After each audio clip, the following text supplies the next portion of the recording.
గంటా శ్రీనివాసరావు అసలు టీడీపీలో ఉన్నారో లేదో ముందు తెలుసుకోవాలి అన్నారు వైసీపీ ఎమ్మెల్యే పేర్ని నాని. తన రాజీనామా ఆమోదించాలని ఆయనే 10 సార్లు స్పీకర్ దగ్గరకు వచ్చారన్నారు. రేపు చంద్రబాబు టికెట్ ఎగ్గొడితే కూడా గంటా న్యాయ పోరాటం చేయాలి అన్నారు పేర్ని నాని. పని పాట లేదు, అసలు గంటా నమ్ముకుంటే మునిగిపోతారని వాళ్ళకే తెలుసు. గంటాకి టికెట్ ఉందా పోనీ? గంటా శ్రీనివాసరావుకి నార్త్ టికెట్ ఇస్తున్నాడా చంద్రబాబు? అది దమ్ముగా ఏడి చావలేరు. కానీ తెలుగుదేశం వాళ్ళు గంటా రాజీనామా ఇవన్నీ ఎందుకు? మీతో ఉంటాడో లేదో గంట మీ దగ్గర మోగుద్దో తెలుగుదేశంలో లేదో అది చూసుకోండి. గంటకి టికెట్ ఇస్తున్నారా, ఇవ్వట్లేదా? ఇంతవరకు ఎవడనుందా?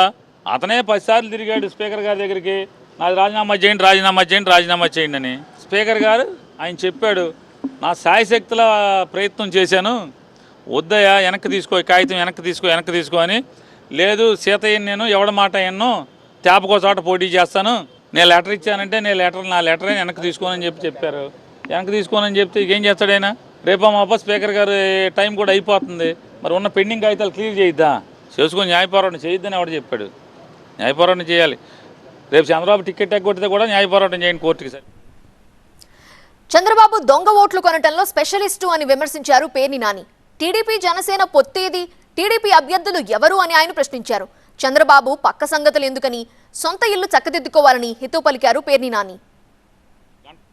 చంద్రబాబు దొంగోట్లు కొనటంలో స్పెషలిస్టు, మనుషులను కొనటంలో స్పెషలిస్టు, మనుషుల బలహీనతలను ఎరగా చూపి వాడుకోవటంలో స్పెషలిస్టు. దానికి పెద్ద అనుమానం ఏముంది? అతను చేయకపోతే ఆశ్చర్యం ఎవరికైనా. అరే రే ఏంటి, నేను అనుకున్నది ఒకటి అయ్యింది ఒకటి, ఇదేంటి బాబు జగన్మోహన్ రెడ్డి గారు మొత్తం నా మాడు బాగుపడుతున్నాడు. క్యాండిడేట్ లేరు, జగన్మోహన్ రెడ్డి గారు క్యాండిడేట్లు అనౌన్స్ చేసుకుంటూ వస్తున్నారు. మీ ఇద్దరు పొత్తేది, బీజేపీ ముగ్గురు కలిసి వస్తామన్నారు, ఉందా ముగ్గురు కలిసి? లేదా ఎవరిని ఎక్కడ పెడుతున్నారు, ఎవరి సీటు ఎక్కడ? ఓ పక్క పవన్ కళ్యాణ్ కొన్ని సీట్లు చెబుతున్నాడు, ఈయన కొన్ని సీట్లు చెబుతున్నాడు. అవి ఉంటాయా లేవా? ముందు మీ సొంత ఇల్లు అలుక్కోండి రా బాబు. చంద్రబాబు నాయుడు గారు, మీరు మీ సొంత ఇల్లు అలుక్కోండి.